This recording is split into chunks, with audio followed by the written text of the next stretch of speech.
All right, you guys, welcome to, I don't know, I think we're going to call it the Unpacking series, which is just like unpacking different news stories or unpacking events that we've covered.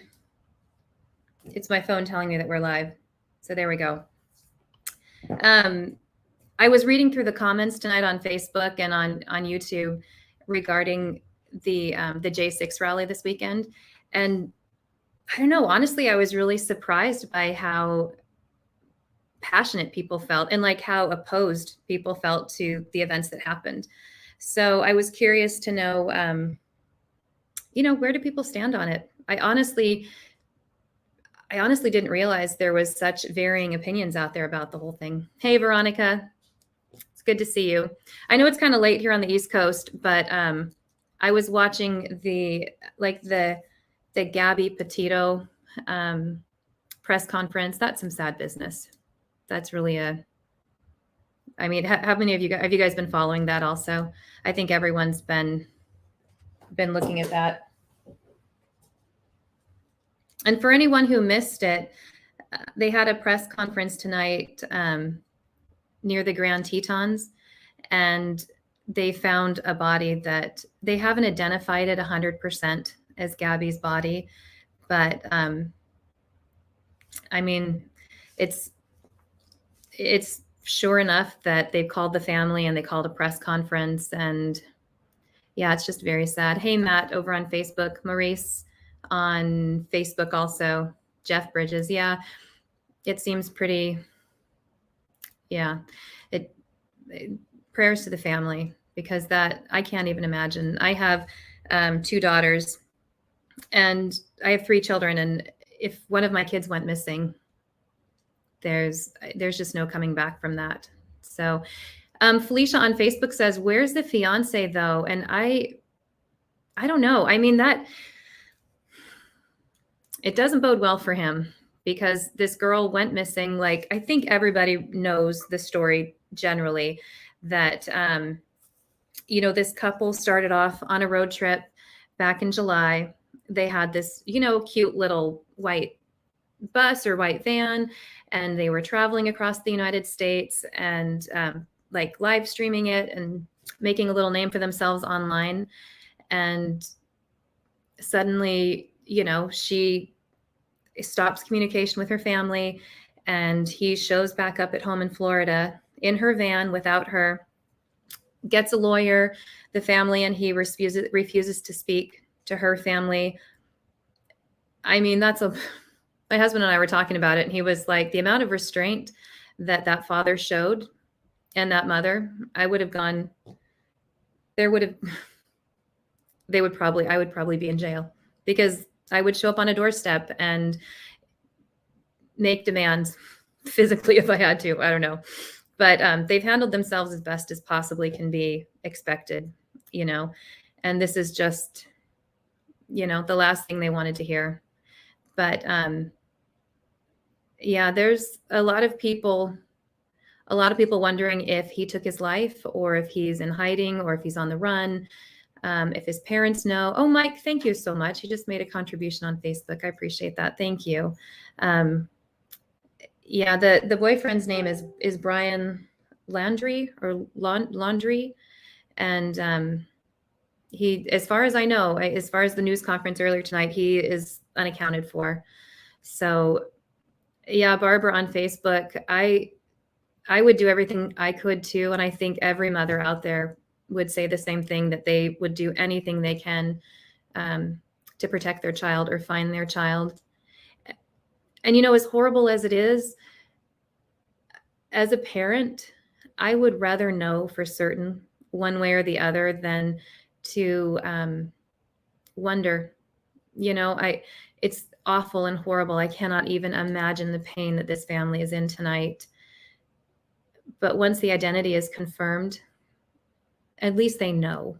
They can move on. They can bury her. And if charges need to be filed, there's going to be a level of, they can channel that pain into something called justice, which every person deserves, especially a 22-year-old girl whose life has been ended She probably didn't die of natural causes. So as a parent, I would want to have some sort of resolution, some closure. And I don't think you ever get that if you don't know what happened. So finding a body that is probably hers is horrible, awful. I can't even imagine, but it gives them a direction anyway. It says, here's the next steps. So something happened to our child and she's no longer with us. And now we're going to figure out why, and we're going to make sure that she has justice. So that was a really sad, I mean, that, yeah, it was just sad, and it's interesting because none of us actually knew her, but by watching her videos and seeing her face, I think we all can kind of identify. She had a really light, like her spirit had a lightness to it. In fact, I can show a little picture here that I found. Yeah, Susie on Facebook said she would rather know where my child was than never know if they disappeared. I can't. I would agree with you 100% on that. I couldn't imagine. Oh, here we go.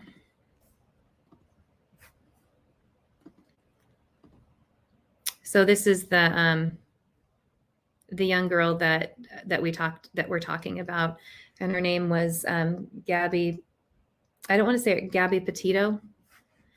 So yeah, I'm curious too. Blaine on Facebook says that he's. Oh wait, is it Maurice says that they think he's most likely dead.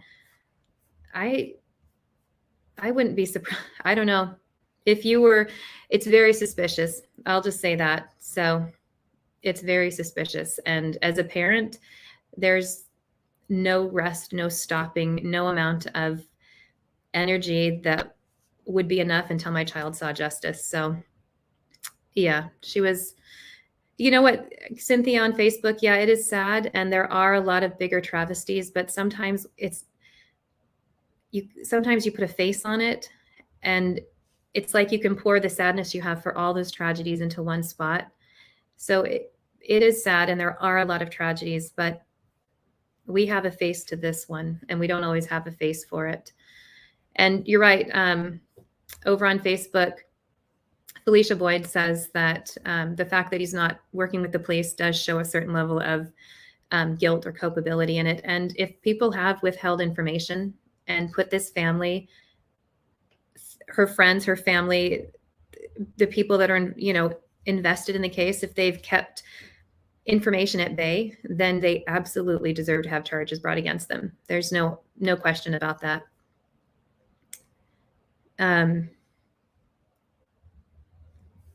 Yeah, I'm just looking at it. It will be interesting to see what happens, to see how things go down. And Maurice Harper, I agree with you. I feel I'm kind of on the fence. He says people have already convicted this man without knowing what happened. The court of public opinion is terrible. You're right on that. You're absolutely right that we have all kind of come to a conclusion, but it's very difficult not to take the evidence and come to a natural conclusion, like to pull the pieces together and say, well, this, and this, A plus B plus C plus D kind of equal this, this outcome. So yeah, you're right. We should try to withhold our judgments, but that's difficult to do when there is so much evidence that points to something not being right. But yeah, that's the question. Robin Collins says, what are the chances he took off and left her to fend for herself and succumb to the elements? That is another option. Maybe they got in a fight and he took off and, she didn't fare well on her own. I don't know. But yeah, Keaton on Facebook says, but he made himself look suspicious. And that is true, that the optics are not good. So anyway, you're all right. We do live in a difficult time period all around. There's a lot of sadness. And speaking of like top headlines this week, Susie on Facebook mentions the border, and that there are people down there that are filming what's going on at the border. That's a pretty intense situation also. CJ would love to be down there covering that, but unfortunately he has a job that he works full time, and it does require that he travel a lot, and he's trying to figure out scheduling. He's trying to is recovering from COVID, and he's doing much better. But if any of you've had COVID, you know that it's not an overnight recovery. It takes a bit, and it knocks you down for a decent period of time. So he's trying to maintain his daily life, take care of his puppy, and get his health and strength back, and doing lots of traveling. But he's not. It's not for a lack of wanting to be here. So we're just gonna keep sending CJ good energy, and he's doing okay though. He really is doing okay. He's just, what sucks though when you have COVID is that you lose your taste, which shouldn't be such a big thing, but when you're CJ, it sucks not to be able to taste things like that. That knocks you down a little bit. So yeah, he's getting better. He's getting better, but it knocked him on his butt for a good bit there. It wasn't pleasant for him. So yeah, Nate, he's busy, and again, just trying to get his footing again. Yeah, thank you. I'm sure that he reads your comments and sees your prayers and well wishes, and that means a lot. It really does. And whenever you guys make comments, I share that with him also, but he's definitely in the loop on everything too. I called him tonight to see if he could join us, and he's completely swamped at his job right now, so he wasn't able to do that. So what we're doing tonight is we're trying something a little bit new. CJ and I have talked about doing this for a long time, and we just haven't been able to put it in place. I talk with my hands a lot, I realize, so whatever, it's what I do. This isn't my favorite place to be. Like, this is CJ's spot here. I'm kind of filling in for the time being, but he's the in the field reporter guy. He's the hosting this live stream situation person, but I'm going to do the best I can here. So what we're going to try doing tonight is kind of open up the floor for you guys to share your opinions and your thoughts and your perceptions on things, but be nice. You don't even have to be nice, be passionate, but just don't be asshats. Come on now. Like, let's just have an enjoyable, interaction and share some information. So let's do that. But, oh, thank you. Barbara said, I have beautiful skin. Thank you. Yep. My mom, I have good genes. My mom's beautiful. So, she did right by us. So Nate says, don't let him sleep in car trunks.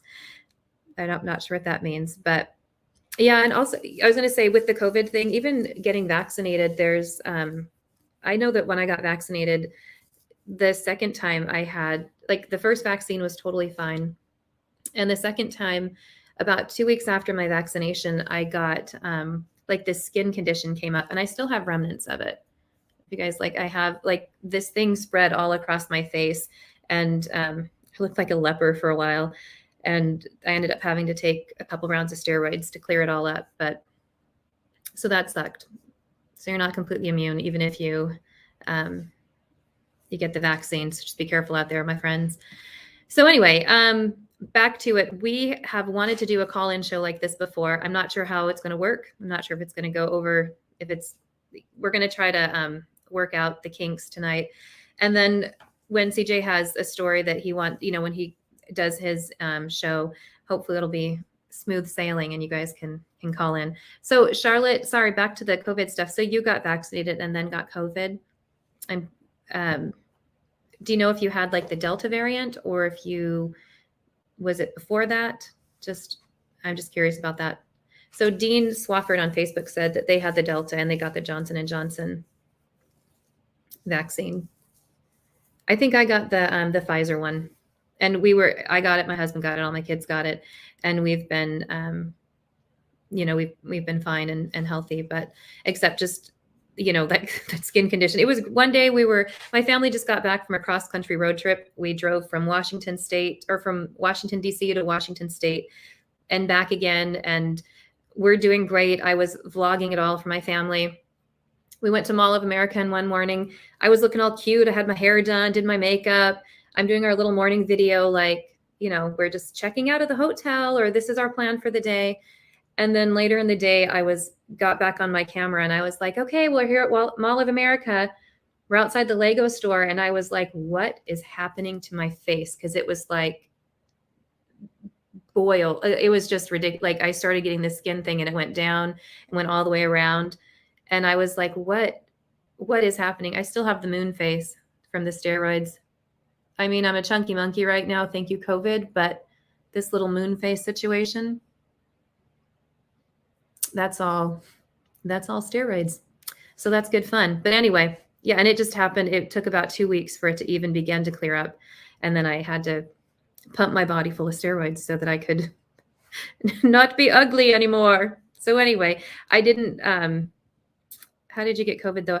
Oh, Gene Kramer is asking how, I mean, you can, the shots are incredibly effective, but they're not 100%. And there's different variations, the Delta variant is there, but yeah, sorry, I keep getting distracted. So thank you, Veronica. She said, I look fine. We want to try doing these little wrap-up sessions, but we're going to call them like unpacking. So it'd be like unpacking the weekend, or unpacking January 6th, or unpacking the border issues, things like that.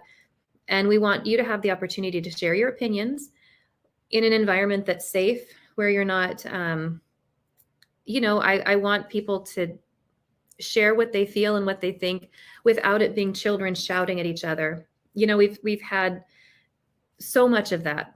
I tell you, when CJ and I were, oh, thank you, Dean. That's very sweet. When CJ and I were CJ far more, he has spent a year covering the protest circuit. I was with him, like all through the DC protests, I was with him, and some of Kenosha.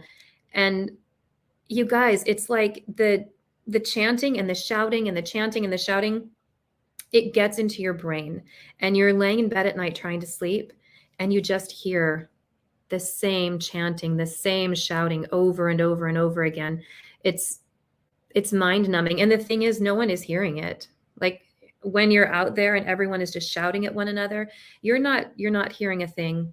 No one is listening. It's just for the sake of shouting. So I was like, but we have a lot of really intelligent viewers and a lot of people that have very intelligent, worthy things to say. And where's their platform?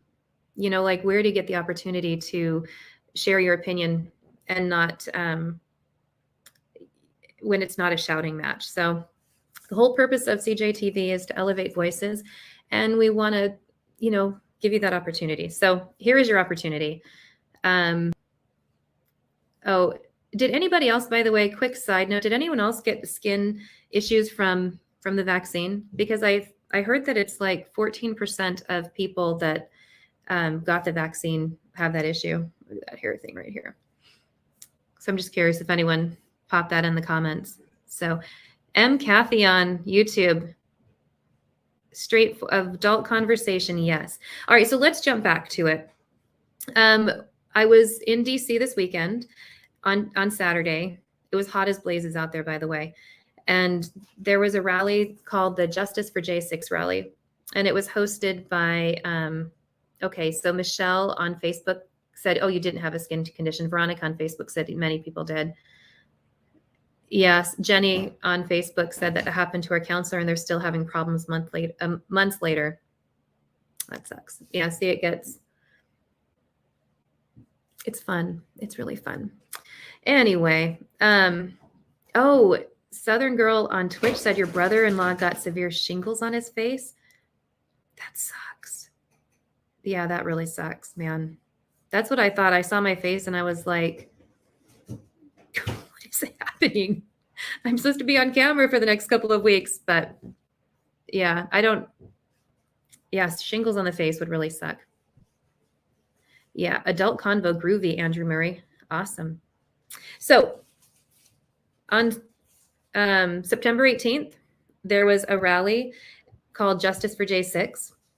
And the organizers of it put it together because they want charges dropped against the defendants from January 6th that were charged with nonviolent crimes. So there were, I think there were, at this count, I think 640 charges brought up, or 640 people that had charges brought up against them, and ranging anything from felony charges for violence and like a manslaughter and assault, all the way to misdemeanor charges that would be something like protesting or trespassing, parading. So some of the lesser misdemeanor charges is parading, demonstrating, or picketing inside the Capitol building, which is considered a petty offense, but it carries a punishment of at most 6 months in jail and fines of up to $5,000. Some sites said $8,000. Some people just got time served. You know, by the time they got in front of to their sentencing hearing, the judges said, you know, you time served and let them go. But other people are, you know, being charged. You know, they're still being held against. I mean, they're still having charges against them, I guess. Sorry, I was reading some of these comments over here. Yeah, when I was talking to people on the 18th, though, their perceptions of what happened on the 6th, and even some of the facts and figures they were giving didn't line up with what my understanding has been and what my experience was that day.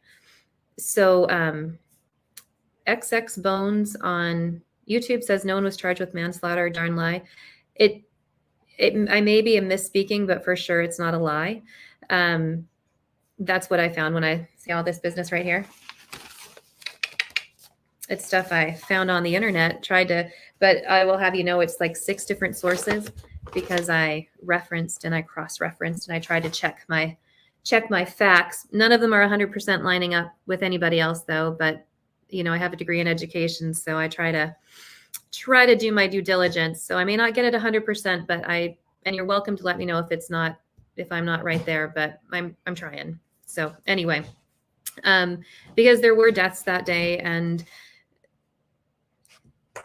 I don't know, you guys, I didn't realize that there was debate about what happened, because it's been so widely documented, but it's interesting to me that there is a lot of opinions on it. So I want to hear your opinions. Number one, I want to know, what do you think the appropriate, so I spoke with a gentleman on the 18th, and he said that he didn't enter the Capitol, but he went into the tunnels right outside the Capitol, or leading into the Capitol. And he painted a picture of like a crowd of people entering the tunnels to get into the Capitol, and a police response that was really intense or violent. According to his report, they were using pepper spray and batons and kind of being indiscriminate in how they were using the police force. But he also said that he was put on the FBI's no-fly list, that charges weren't officially filed against him, but they're still investigating him. And he said that charges would have been filed if he had entered into the Capitol.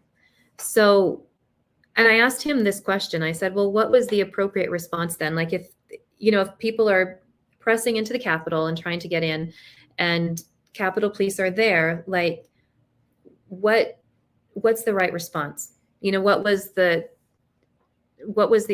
the Capitol Police have done? And I will tell you, everybody, I think, can agree that they were completely outnumbered. There was they didn't have any recourse other than to run at one point. And at one point I was standing in a particular area, and to my left, a news crew had just been like attacked, like this mob. It has to be used. The word mob has to be used here, because they converged on this news crew, identified them, and then broke their equipment and were bodily removing them from the crowd. And on the right side of me, there was crowd control fencing, that very heavy crowd control fencing. There were maybe 4 or 5 police officers up against the fence, and the crowd was there, using the fence to push the police officers back. And, I looked over, and they were in, they didn't have the full riot gear that they had on Saturday. They had on like they had on some protective gear, but it wasn't like the full riot gear. And they didn't have, the group that I saw, they didn't even have the shields. They just had, they did have pepper spray and batons probably. I didn't see that. I just saw that they were trying to hold the fencing and keep the crowd from pushing them back with that fencing. And when I looked over at them, there was just terror in their faces. They knew that they were in danger, and there was no stopping. This part inside of me, I wanted to say, you guys stop, like, look what you're doing. Like, there's, hundreds of you, and there are like there might've been 4 or 5. I couldn't track everything that was happening all in that moment. I just knew I had to get out. So at that moment, I pulled myself out and I pushed my way out of the crowd and got out of that little area. But as I walked away, I thought, there's nothing I can do, but I may have just left these people to be brutalized by this very angry crowd. So it bothered me. One of the comments that was made on Saturday, somebody said that all cops were in on it and all cops were, that they were violent and whatever. And I would advise you not to use the words all cops or all people, because that's not fair. And from what I witnessed on January 6th, from what I witnessed, they were doing the best they could. So yeah, police brutality, on Twitch, RogueBet said that police brutality should always be a last resort with dealing with protesters. Absolutely. Brutality should be the last resort for dealing with anybody in any situation. But again, from what I saw in my perspective, there wasn't an overabundance of police brutality at that point, at that area. So I will tell you later in the evening, though. In fact, why don't I pull this up for you? Later that so during the daytime, the whole group, there was a whole big group down at the White House where they were having the rally, and there was no internet service over there. So I thought I'll just one of my mods said, hey, head over to the Capitol area. So I made my way over there, and then I looked back, and there's like literally hundreds of thousands of people were there that day. It was one of the largest crowds that I'd seen doing protests or rallies down there. And I saw this large group of people kind of coming down the street towards the Capitol building. And one of my mods, Veronica, said they're throwing scaffolding up on this side. I think she said they're breaking into the Capitol, and I thought, there's no way. I've been down to the Capitol covering events with CJ many times. I've been down there as a tourist with my family many times, and I just thought, well, there's no way. They're not getting into the Capitol. There's no way. And then when I got down there, sorry, this hair is driving me crazy right there. Then when I got down there, I got myself up towards right up to the Capitol steps. At that point, the crowd had already knocked over the external crowd control barriers. Like, there were some that were really far back, and those had just been knocked down, and there was no police presence at that point. They had all retreated further back. So I made my way up to the Capitol, the bottom of the Capitol steps, and the crowd just started pressing. Oh, you guys, this air here, what's happening? The crowd started pressing in. So the people that were already up, they kind of had to push forward. And I was kind of pushed forward into an area that was, I'll pull it up. I was pushed forward into an area that was between where there was the next, like the third layer of crowd control fencing that was kind of the last line until the Capitol, and the crowd that was coming in. And I tried to, I kept trying to film, but whatever they were doing, they kept disrupting the internet. Or I don't know if it was too many people were using up all the bandwidth, but there were moments when all of a sudden the internet just went down, and people around me were like, what's happening? Where's the internet? So let me pull this up real quick, and I'll share it with you. Oh, that's not what we wanted. Move. One sec. Okay. This is just some of the footage from the 6th, so you can get an idea of the crowd situation. There we go. So like I said, I wasn't able to live stream the entire day. Let's see if I can pause this.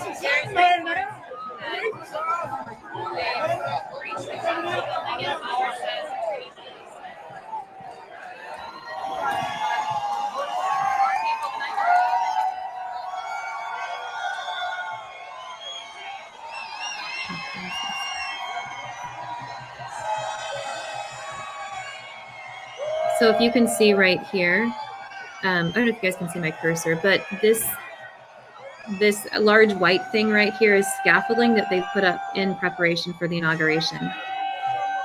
So there's scaffolding on both sides that people were scaling. And previous to this point, I had been up on the other side of that scaffolding against the steps. And then this crowd, you know, like pressed in. And I don't know if you can see, but all the way down that street, there's just crowds of people, like large groups of people everywhere. So I'm going to pause this for a minute. All right, I'm going to... Let's see. Okay. All right, one sec. Let me pause that. I'm really awesome with technology, so there you go. Let me move this out of the way here. All right. One sec. Customized car insurance. So you can see like the crowd level, and that wasn't even at the main,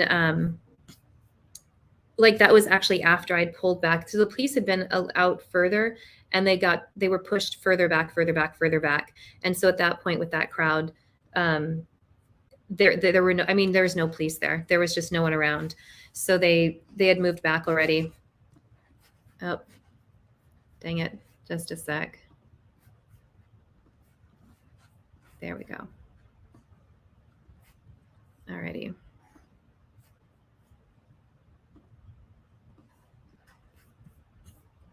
Yeah. So I've heard people say online that it was all a setup because why were there 2x4s and why was there construction equipment there? And it was because they were setting up all that scaffolding, and they were setting up for the inauguration. So there were chairs there that were wrapped up in plastic, and there was scaffolding, and there was some building equipment that was all supposed to be behind this crowd control fencing that was up by the Capitol. So, you know, that was why that was there. So when people say that, I'm like, there's a reason that it was there.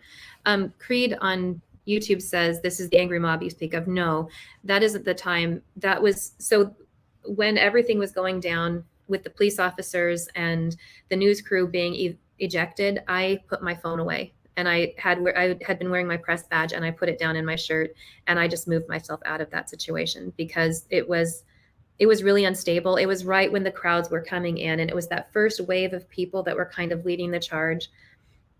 The people that you just saw were like the third wave in. That's after I'd moved back several times.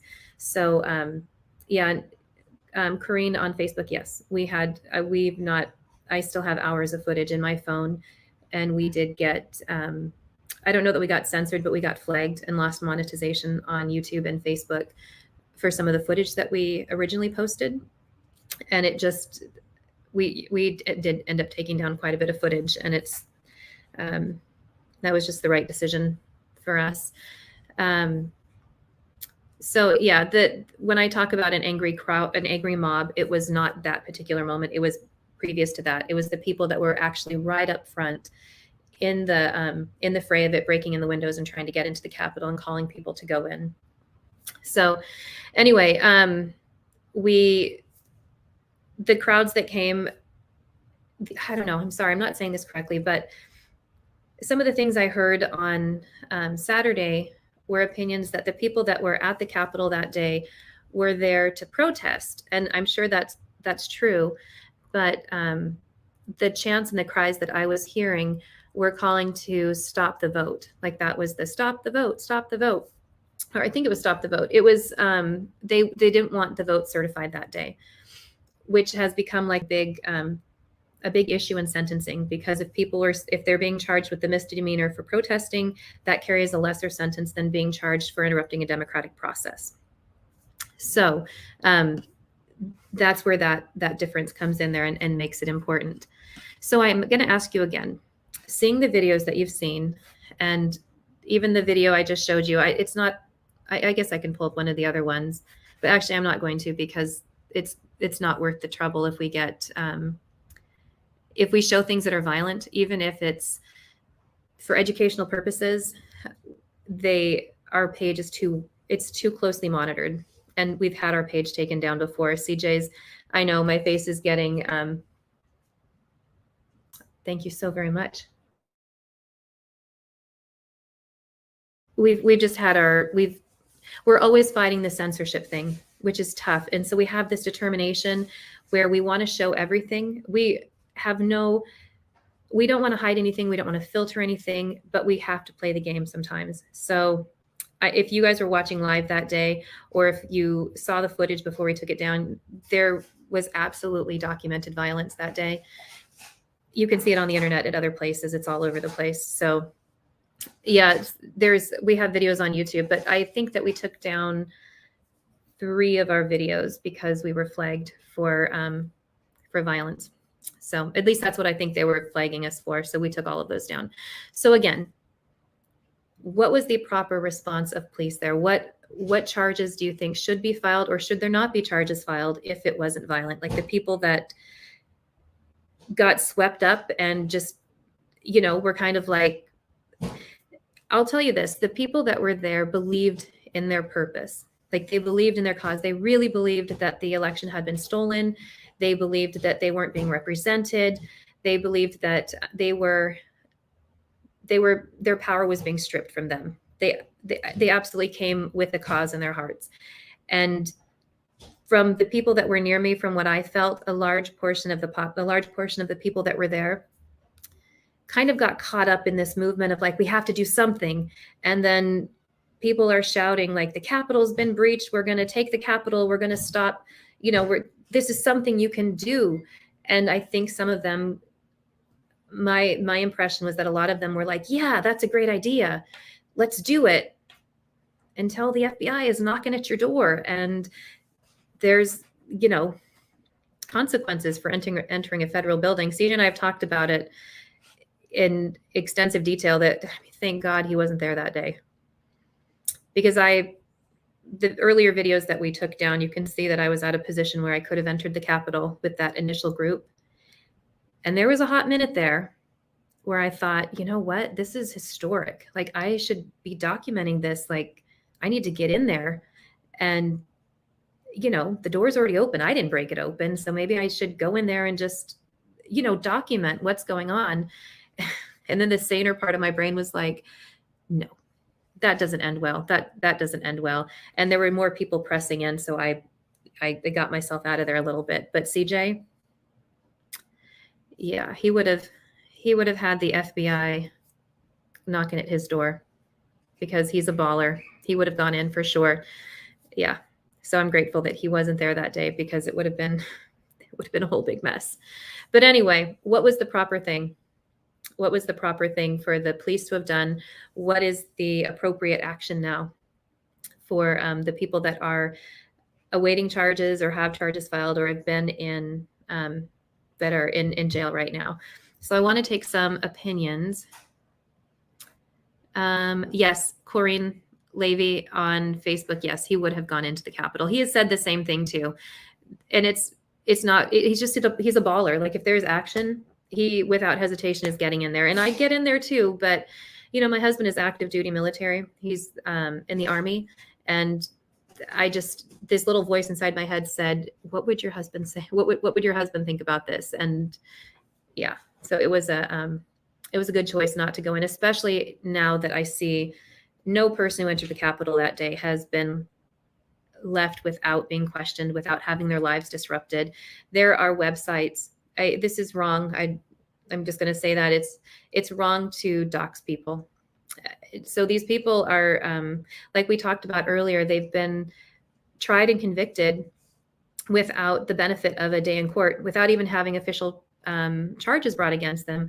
Like people have gotten a hold of people's private information, their phone numbers, their addresses, their businesses, and they've blasted it all over the internet. So if I had gone into the Capitol that day, I could have been assassinated by the court of public opinion very easily. And I don't think that's right. And I'm grateful that that's not a situation that we're in. So yeah, thanks. This redness thing it's awesome. But okay, so Michelle says on Facebook, charge them all. If they broke the law, then charge them. They had no business going into the Capitol. So that's one person's opinion on that, is that, you know, if you enter the Capitol, it's breaking the law and you should be charged. This person, so I'm going to try pulling some comments up and pulling them off again.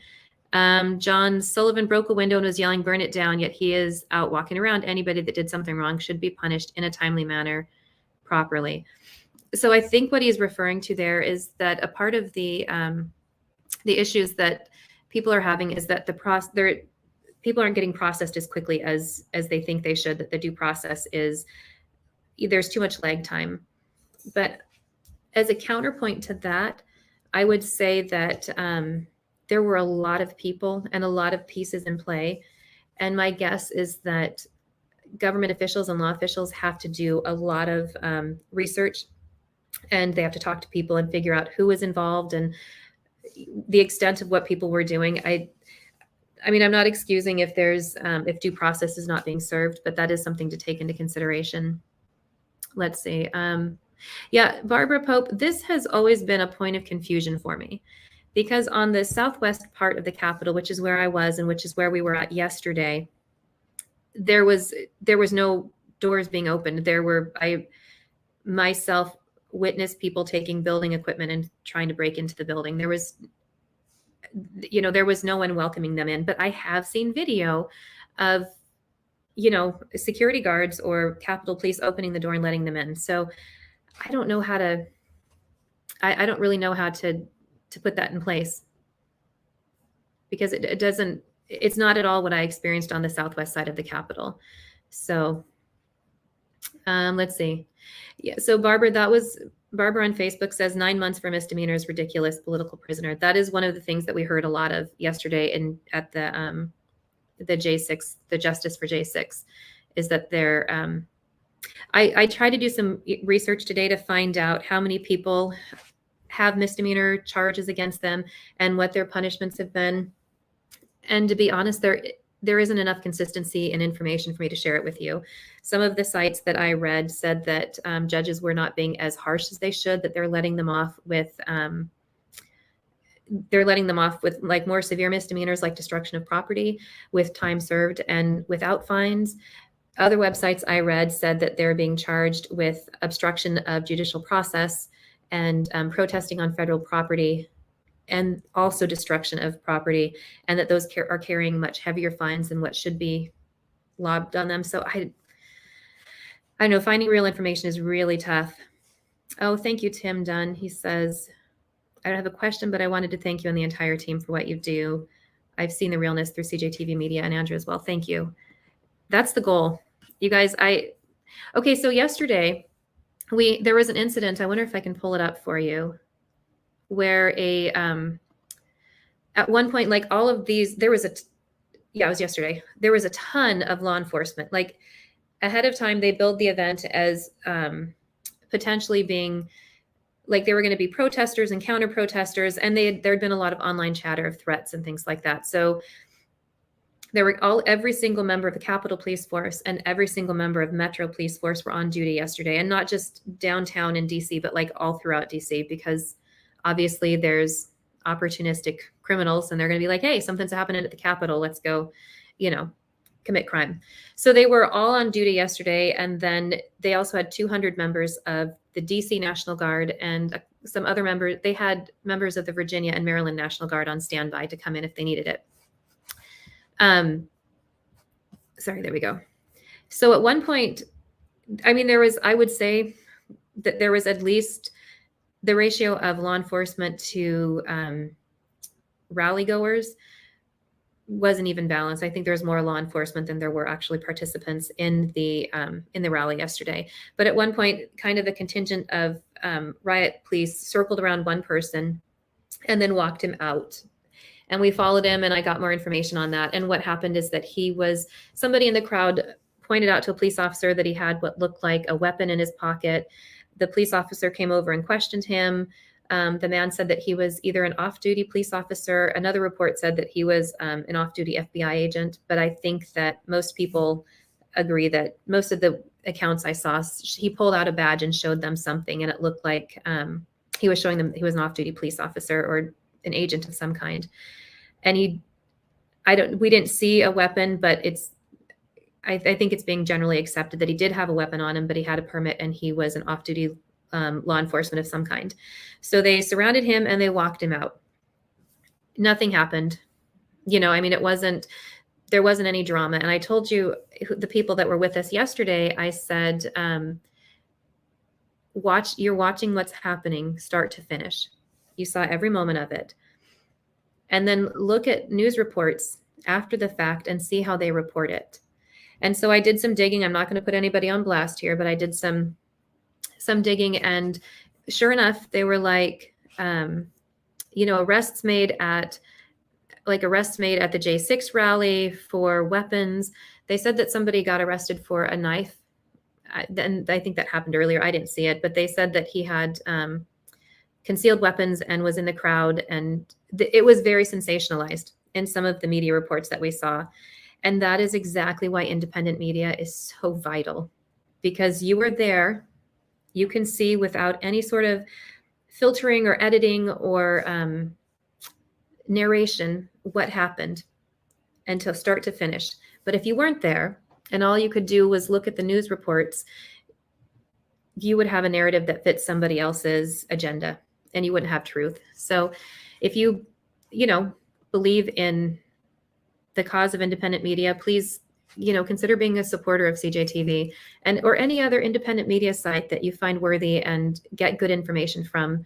And better yet, go out there, turn on your camera, go to events and film what's going on and let people see what's going on all around. So that's my little pitch for independent media and supporting independent media. So anyway, okay. Going back up here. Did you not attack and threaten? I don't know what that is.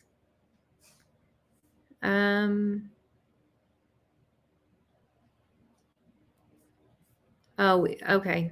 Yeah, one of the other things people were talking about is wanting justice for the woman that was killed. Sorry, I'm trying to find a comment here, but it went by too quickly.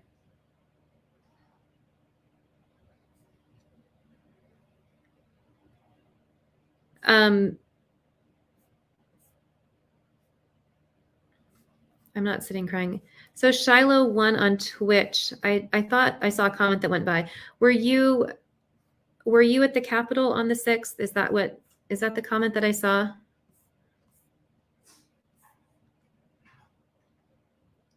So this person on Twitch said, at the end of the day, January 6th destroyed the Patriot and Republican movement and achieved nothing. Can you give me a little more insight into what you mean by that? Like rogue bet?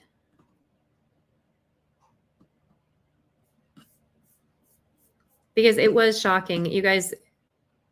It was completely shocking that day. I just kept saying, I can't believe this is happening. It's odd because I want to talk about my feelings that day, but it's political now. To me, it just felt like it just was like people broke into the Capitol. That happened. There was Congress, they were in session and they were told not to enter, and they broke into the Capitol on American soil. You can have opinions on it, but at the end of the day, those are the facts. Our Capitol was breached by American citizens and the democratic process was disrupted. Those are all facts. Whether you feel it was justified or unjustified, those are just the facts. And that day, I was shocked that it was happening because I didn't think that could happen. I thought if we were ever going to have our Capitol, have the democratic process disrupted and have our Capitol invaded, it would be by outside sources. It wouldn't be by American citizens. So I'm going to pull up footage from the evening of that day. So it's interesting because we didn't get censored. I showed all of the, from the time the National Guard came in, everyone was up on the Capitol steps, and the National Guard came in then in force, and they were like, move back, and they pushed everybody back very aggressively. And we didn't get sanctioned. I showed all of that. Like the internet was up and running at that point, so I was able to show all of that. We didn't get censored. There was no issue with any of that. So I don't know. If you're a conspiracy theorist, I've wondered, why is it that we were allowed to show that, but I wasn't allowed to show what happened at the very beginning of the day? I don't know. I think 6 or 7 years from now, when it all comes out, we're going to find out so much more. All right, let me do this.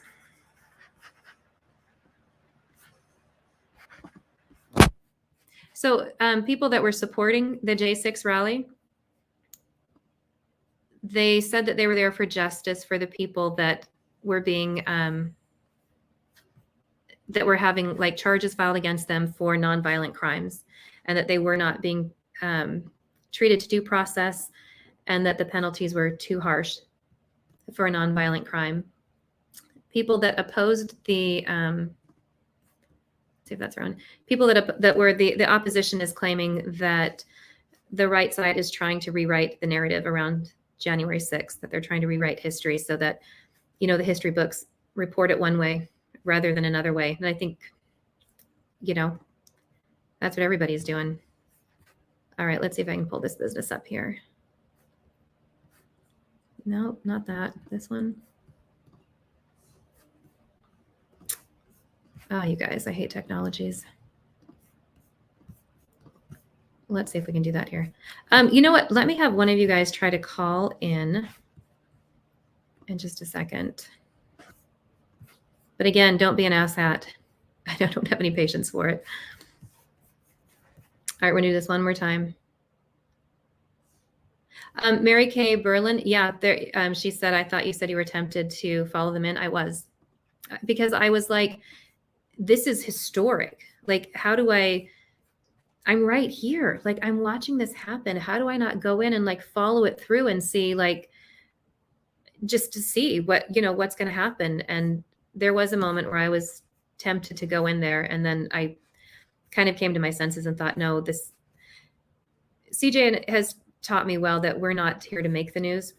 We're here to report the news. And had I gone into that building, I would have definitely been a part of making the news and not reporting it. And that wasn't my objective. And also there's just no way that I wasn't going to come with consequences. There are people, they've got eyes in the sky everywhere there. And I didn't have any desire to be put on the no-fly list. Sorry, guys, I'm just looking for, here it is. Okay, let's see if this is going to work. All right, back to it. No. Oh. Hey, babe, am I still live or did I accidentally shut this down? Okay. Because I'm not seeing it now. Okay, so this is there. Oh, man, I think I did something. Okay. Huh? Where is it on my screen? Okay, there it is. That's embarrassing. Okay. So CJ does great about training you up on how to be in the field. He does not do great. He doesn't know technologies, so he was not very helpful in this. All right, here we go. We're going to go this way. I think I've got it now.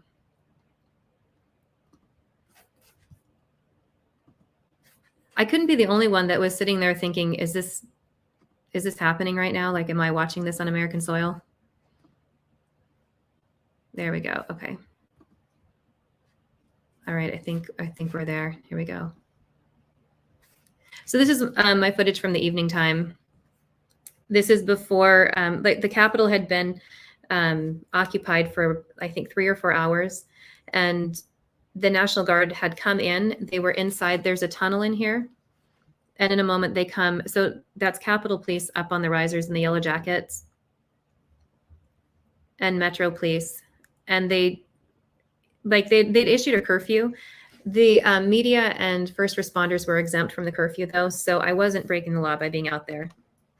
I was, I was out there legally to record everything. But when they were ready to clear out the Capitol, they came out. So these doors open. You can see that door down at the bottom, and the National Guard swarms out. So before this point, actually, they've already done tear gas and moved the crowd back and moved the crowd back.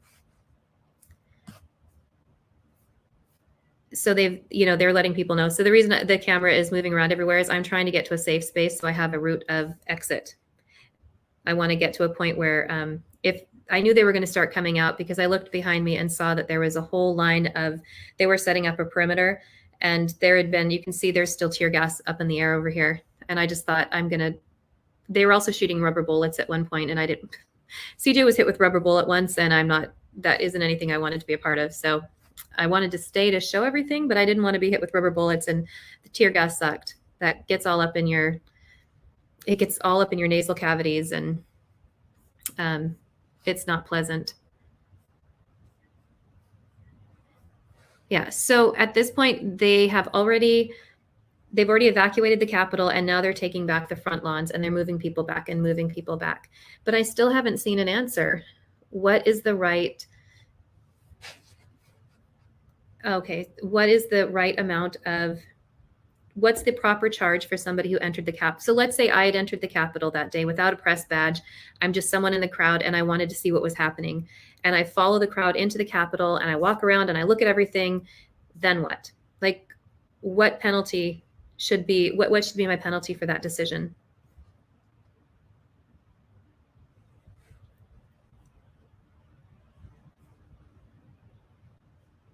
I don't know if there's some sort of fight going on over, not fight, but there's some like banter going on over on Twitch that I'm missing out on, but I'll just leave that. Yeah, so Dickie Dunn on YouTube, yeah, Ashley Bobbitt had already been shot. She had been shot earlier in the evening. At this point, the Capitol had been secured, like Capitol Police and National Guard had come in and secured the internal part of the Capitol, but we're standing right up on the Capitol grounds. Like the video that I showed, the video from yesterday where we were at, we're so far back from this point. There's this point, and then there's another external layer and another external layer, and then there's like a lake, and that's where we were yesterday. So the fact that we're even standing here at this point was kind of shocking to me, because you're not allowed to just hang out up here without, during the normal course of action, you're not allowed to hang out there. Okay, so Greg Eckert on YouTube, you think that the charge would be disorderly conduct? And this person on, nope, not this one. Where did it go? Hold on. Okay, so this person says no one has been charged with insurrection because it wasn't. See, that's kind of the debate. Do you think it, I think it's Cubist artist. Do you think that that applied to everybody, or do you think that there were factions that could be called insurrectionists? So this person, Nate, says that, I don't know what he was saying there. It went by too quickly. Okay, so Chris Rice over on Facebook says, if you walked over broken glass, you knew it had been broken into, and you're a part of an aggravated breaking and entering, a serious felony. So in your opinion, then anybody who entered the Capitol was committed a felony by being in the building after it had been broken into. Is that correct?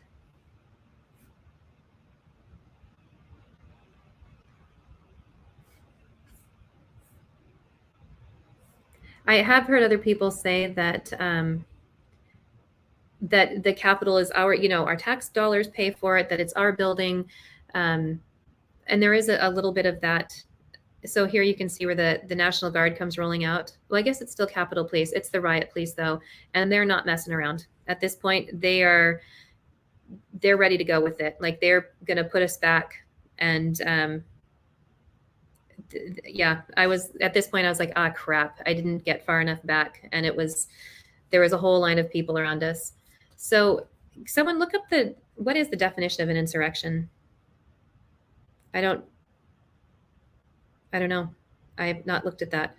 So Kevin on Facebook agrees that it should be a charge of trespassing. John Kramer on Facebook says that nobody should have broken in, but Sonia Strope says the White House is our house. It's the people's house.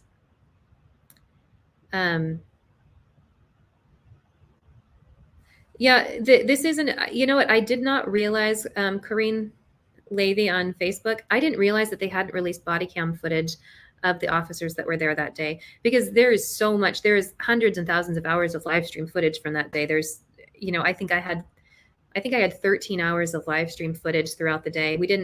We haven't put all of it on our page again because of, we got in trouble for it. But there's so much coverage of this situation. I guess I don't know why the cops aren't releasing body cam footage, but, and again, like this, the idea that David Perdue, that when they opened the doors for the protesters, I don't even know how to address that, because it was on the other side of the Capitol from this side, and none of that happened where I was at. So I don't know. Oh, that's right. That's what the cop said, is I don't agree with it, but I understand it, or something like that. There is a video of Capitol Police letting them in on the other side, and I have no idea why they did that, or that isn't at all what I experienced on my side. So, okay, so thank you, Tiffany, for looking it up. She said an insurrection definition is a violent uprising against an authority or a government. Okay. A violent uprising against an authority or government. So, and this person says, I'm a patriot, but what they did was wrong. Also, that idiots don't represent Trump supporters as a whole. Was it wrong because they went into the Capitol? Like, just going into the Capitol was wrong, or the violence that was perpetrated by some was wrong? Creed said if they were asked to leave and did not, then it was trespassing. Yeah, you guys, good job getting all of the definitions up. The act or instance of open revolt against a civil authority or a constituted government. So here's a spot of debate, though. We live in a nation where we're supposed to have the opportunity to revolt against civil authority or a constituted government. That's the joy and the benefit of living in America. How do we do that in a way that's legal, though, and nonviolent? Yeah. Okay. So this moment right here with this gentleman yelling at the cops, I'm going to put the volume on for a minute, because that was really upsetting. He seemed like a totally normal guy, and he spit at them. And I don't know, I think you expect it from some factions, but like this guy who looks like a grandfather. So again, we're down here at Washington, D.C. at the Capitol. It didn't fit with what I There's a expected. police standoff between protesters and Capitol Police protecting the line here. There's I'm going to move it back been a several little rounds bit. of tear gas deployed and non-lethal. I just want to get what is, man. If you guys watch any of the live stream footage, you'll see there was a variety of people there. It wasn't, if anyone tries to claim that it's, you know, was all one type of person or all another type of person, it wasn't. There was a mixed bag. So it's this gentleman right here in the white. I just thought, I don't know.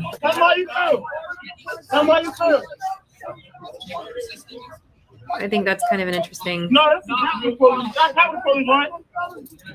Yeah, I don't see any National Guard out here at all. Who's in the green? Who's in the green? I don't, that's a good opinion. No, we're not seeing National Guard.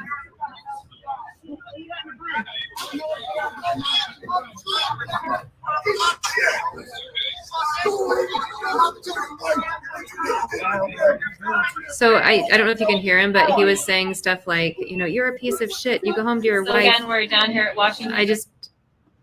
It was There's a police standoff between protesters. And it was, you know, you guys, the thing is, it's Capitol Police.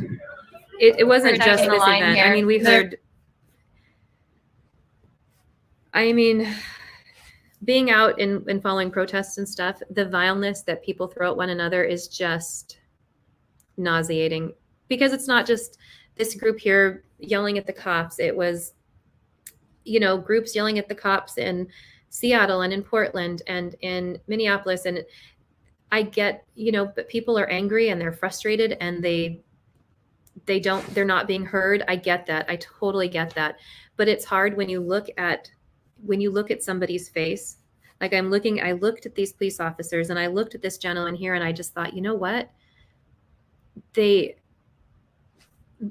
not the ones who are actually fighting. You know, like these guys are doing their job and this guy is impassioned about what he's saying, but they're jumping down into like the lowest level of humanity.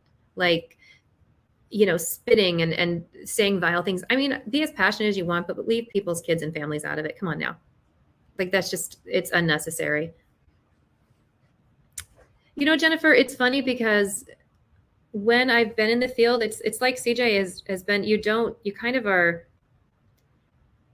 I don't know, you kind of like sit outside of yourself. I don't feel nervous in the moment. Even when CJ and I were in DC and there was a Proud Boy Antifa clash and there were like this, I can't remember how it went. Like the Proud Boys and the Antifa came together and there was kind of a stray Antifa member and the Proud Boys were like beating him up. And then one of the Proud Boys securities kind of pulled him back and like, I can't remember if that's what happened. They pulled him back. Anyway, and then he fell down again. They were kind of stomping him out on the ground and CJ went over and like pulled him up by the back of his pants and like said, okay, get out of here, and pushed him forward so he could go. And then he went off to film something else. And I was filming on the side and the guy stumbled and fell down again. And people were coming to like stomp on him. And is this hair over here? And so I went over and just tried to like get my body around him. And I was like, stop. And, you know, then security came over, like the Proud Boys have their own security too. They came over and they got him and pushed him back over the line to where his people were.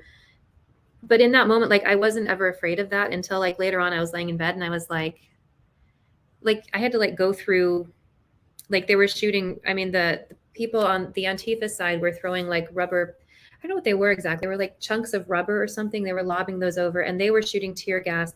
And the Proud Boys people were shooting like tear gas, or it was actually like pepper spray. And, you know, CJ didn't think about it even twice. He just went in there and grabbed the guy and got him up. And then I didn't think about it. I went in there and grabbed him up. And then later that night I was laying in bed and I was like, that probably wasn't the best thing to do. But when you're in that moment, it just doesn't, you kind of feel removed from the whole thing. So Antifa and BLM attacked families that night before. Yeah, it was a long day. This person says, I'm not saying one side or the other side. They both were out there, like they were hunting one another. It wasn't, I'm going to say this, I mean, I'm trying to be like, unbiased or whatever, but both groups were in the wrong. Like they went out this particular night. There were several nights, but this particular night, they all went out and they were trying to find one another so they could fight. They would, like try to find stray people from either crowd and then engage. And they were just trying to fight. No one was out there for a cause. They were out there because they wanted to punch each other in the face and get, cause bloodshed. No one was out there for a righteous cause. It just had a different feel to it that particular night. It was all just, it was just carnage, really, is what it was. So Andrew, it's interesting you said CJ doesn't get attacked by patriots, only BLM and Antifa. It's been he's said before, and I completely agree with him, when you walk down the middle of the road, you're going to get hit by cars coming and going. And he's tried, and I've tried very hard to not walk on a particular side because it's not our job. Like, you guys have the opportunity. You get to decide what you believe for yourselves. That's not our place to tell you what to believe or what to think. So we're going to try to set back and not choose a side to stand on other than the side of humanity and truth. And then you can choose what you want. No one is going to be happy with that decision. No one is going to let you lie in the middle of that. They want you to be on a side, and he has been painted. CJ has been vilified by one side or the other side. So watch this gentleman here. I don't know if you saw him. He was, like trying to, I'm like, dude, why are you marking up with the police? They have batons and riot gear. You have a hoodie. So whatever. In a moment, though, the police move forward pretty quickly and aggressively, and a protester tries to pick up a piece of crowd control fencing and push it back, like kind of throw it down at the police. But it was far heavier than he was kind of a scrawny dude, and he just kind of ended up throwing it. It just kind of crashed into me. And so the police, right here, I'm getting nightsticked in my back. They're like shoving me forward, and I'm like, I'm going, I'm trying. But I just had, yeah. So at this point, I can say the police were done. They were out. They were moving people out very aggressively. Expo said CJ's a Fed. He and I we laughed about that all the time when he started up in Chop Chaz, and people were like, oh, he's a Fed, he's a whatever. And I'm like, we just thought that was hilarious that they always said that. Yeah. And at this point, I don't know. We can't, someone said he can't film Antifa or BLM, and there's so many videos and they try to shut him down. And yeah, that's true. They're not, there are some factions of people that don't want anything filmed, and that's kind of difficult. So this Spider-Man guy off the side of Trump Tower, I'll let CJ address that at some point, because he was the only one who CJ was out there like all night long. He stayed in Chicago all night long. And then everybody, all the other mainstream media left, and then CJ waited out there. And then he was the only one who got footage of that interview. And then he was contacted by that kid after the fact. It's funny, actually, because the kid escaped from the ambulance, I think, on the way to the hospital. I may not be telling this right, but he escaped from the police and was in hiding for a while. And I don't know if it was during the time that he was in hiding that he contacted CJ and wanted to do an interview, but then he got arrested again. So, and then he was released. I don't remember the whole story, but it was just interesting that CJ, it paid off being out there all night, because he was the only one who got to talk to the kid. And then because he talked to him, the kid reached out to him later and wanted to sit down and interview with him. So let's see.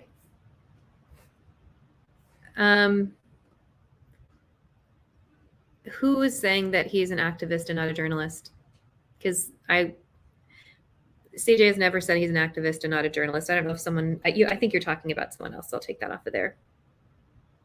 Yeah, it was pretty awesome. I was pretty proud of him that night that he was able to get, because he stayed out so long, and he was the only one who got that, that footage there.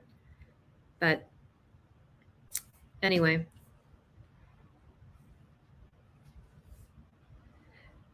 there's a lot of no, it's okay. Sorry, I'm talking to you guys like you can hear me. I'll be happy when CJ's back behind the camera, or here, and I'm on the other side of the camera. I appreciate you guys being I really appreciate that you guys are being more discussion in the comments rather than fighting. That's nice to see. I'm trying to put these, oh, you're talking about John Sullivan and not CJ. Okay, because I was like, I'm sure you weren't. I think I know who you are, Jenny Lane. I'm sure that you weren't saying that about him. So, okay. Actually, no, I can see it on here. That's my husband. Good night, babe. Love ya. Alrighty. Anyway, yeah, I'm sorry. I'm just reading the comments here. But so the whole thing about the 6th, sorry, getting back into it there. We can all look at the same video, and like what I'm watching, someone might call it an insurrection. Some might call it a protest. Some might call it exercising our American rights. It is very interesting that we can all see the same things and have a completely different takeaway from it. Yeah, I don't understand some of the comments over here. So I guess I would just say get as much unbiased footage as you can and then make your decisions. But please don't think that you have the whole story if you're following mainstream media, because you don't.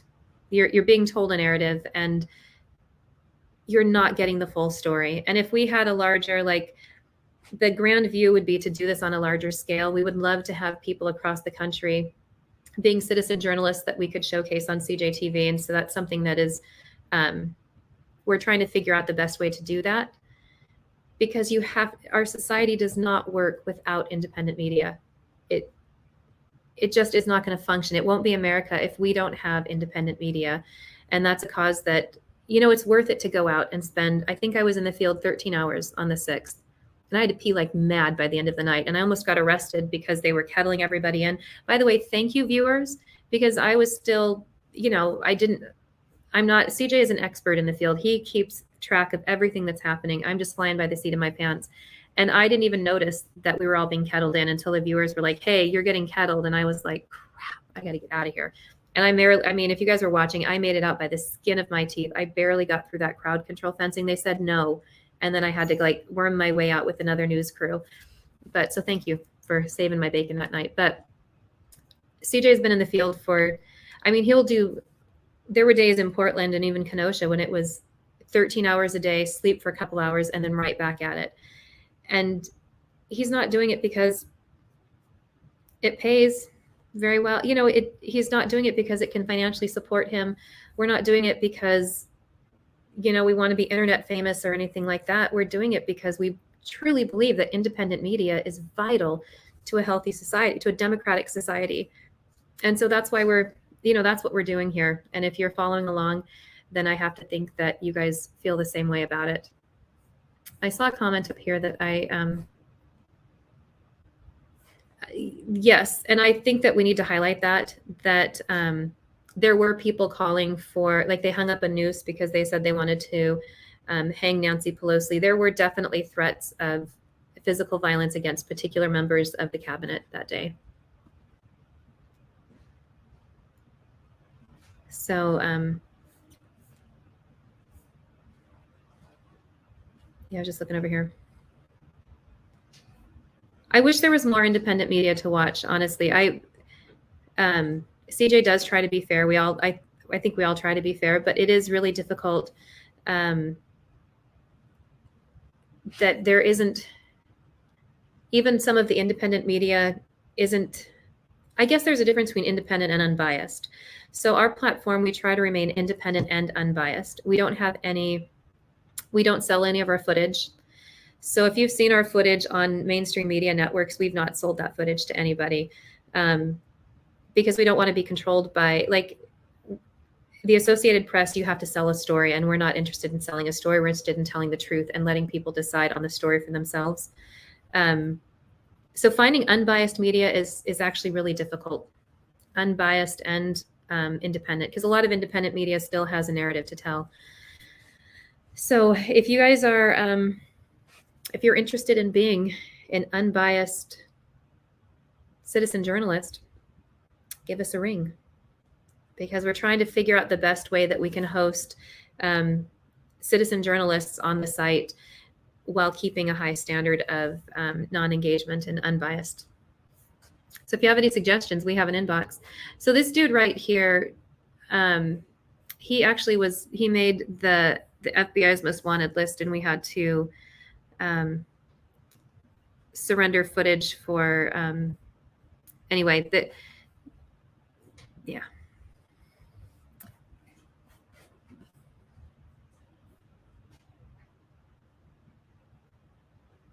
I don't know who John is. You said, I have followed John since his arrest where someone was killed at his protest. I know exactly who he is. In January 6th video, even talked about planning with this group to discuss themselves as Trump supporters. I don't know who that is, but.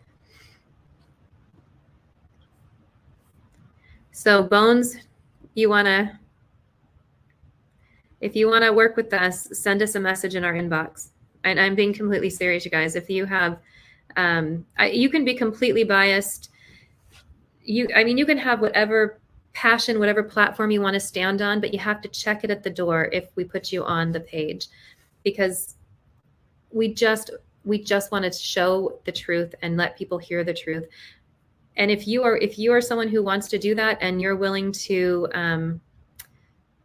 be a citizen journalist for CJTV and follow the standards we put out, in all seriousness, contact us, because I would love to have, I would love to be able to pull up and say, hey, we've got, Gary in Kenosha who can cover this event for us, because, flying all over the United States isn't an option. We're only two people trying to do this project. And that's not, the two of us are covering, but we have a wonderful group of supporters in our moderator group that help do a lot of stuff. So thank you to all of you guys. You're awesome. You're like a little family that we don't really deserve, but we have. So we're really grateful for that. But if you have any ambitions of being a citizen journalist and you want to, be showcased on CJTV, reach out to us, and we're going to figure out how to put that all together. So you say America is your first passion. I appreciate that. I really do appreciate that, because I agree. Anyway, all right, I'm going to sign off, you guys. I'm getting sleepy, and my face is getting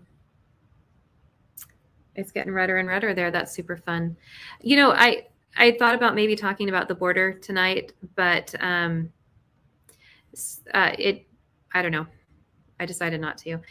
So if you want to contact us, you can contact us through our email, which would be either, oops, sorry, I don't know how that got up there. You can do it through CJTV or cj@cjtv.live. Let me put that in there for you. I'll give you our contact information. Yep, let's do this again. And tell us a little bit about yourself, where you're located in particular. tv.live.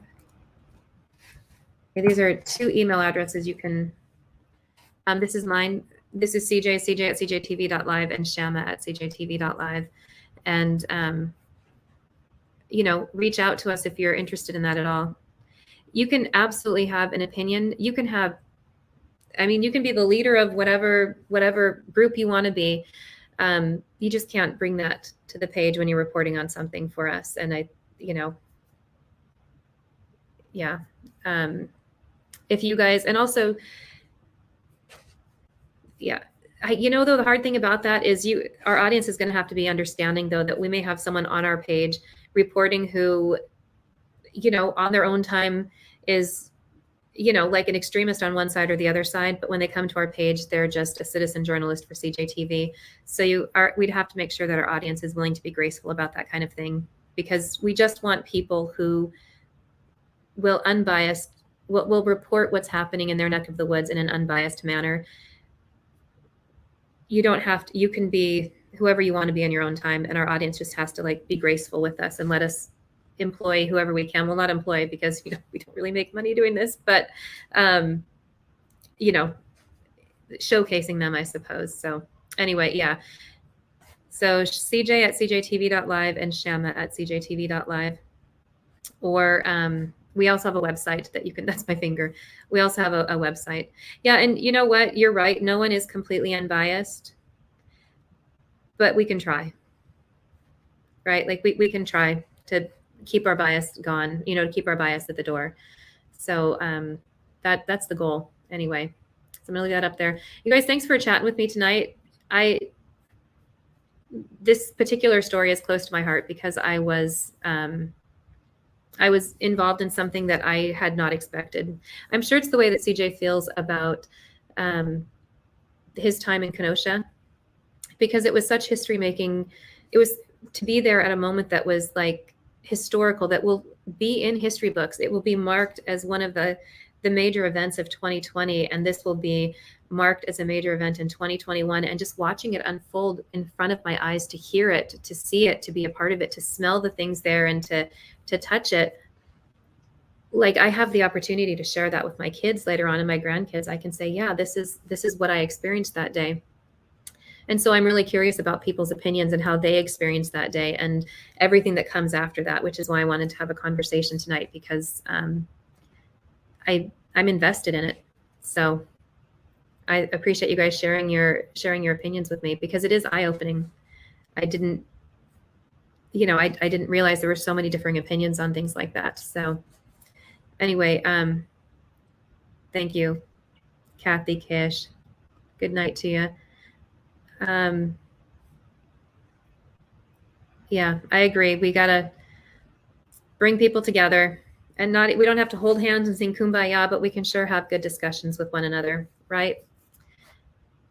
All right, my friends. Oh, I'll say one more time. If you, again, if you want to support independent media, and you believe in the cause of independent media, please consider becoming a CJTV supporter.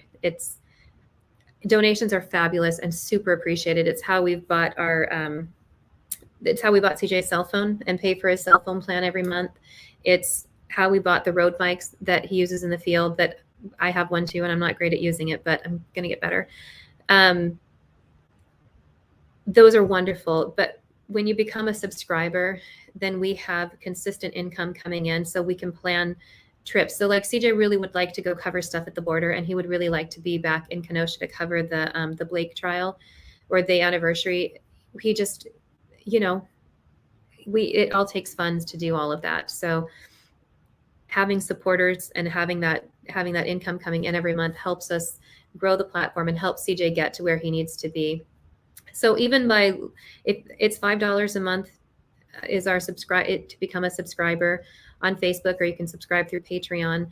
But even just becoming a supporter or liking, sharing, following the stream, all of that helps. All of that helps. It really does. Especially it's helping when you guys, we've fought so much censorship over the last many months. And the more that people liked and followed and commented and interacted, the harder it is for them to censor us and to demonetize our videos and things like that. So it may not seem like a big deal, but when you hit like and subscribe on YouTube, I know everyone asks for like and subscribes. It actually, there's a reason for it. Like it actually is really helpful.